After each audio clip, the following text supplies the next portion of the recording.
राजा अश्वत्थ और रहस्यमयी गुफा हिमालय की तलहटी में बसे सूर्यगढ़ राज्य पर राजा अश्वत्थ का शासन था। वह वीर, न्यायप्रिय और बुद्धिमान थे।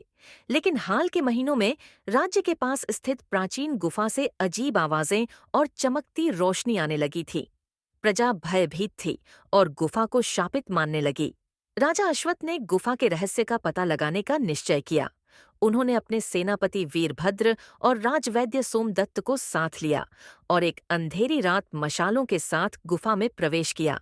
गुफा के भीतर दीवारों पर अजीब चिन्ह और मंत्र जैसे निशान थे।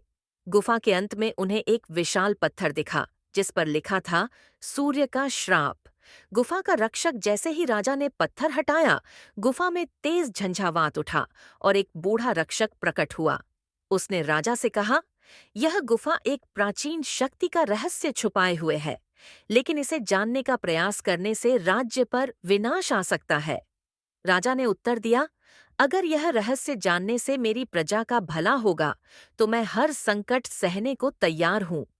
बूढ़े ने राजा से एक प्रश्न किया, अगर अपने राज्य को बचाने के लिए तुम्हें सब कुछ त्यागना पड़े तो क्या तुम तैयार हो?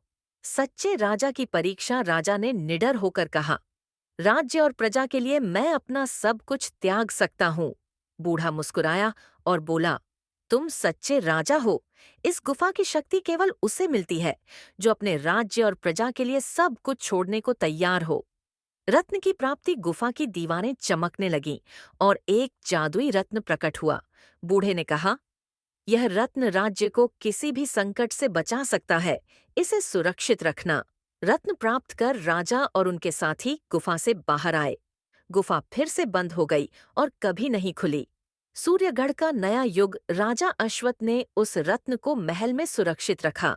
उनकी प्रजा गुफा और जादुई रत्न के किस्से सुनकर राजा के साहस की प्रशंसा करती रही। सूर्यगढ़ राज्य हमेशा सुखी और समृद्ध बना रहा, लेकिन वह गुफा आज भी लोगों के बीच एक रहस्य बनी हुई है।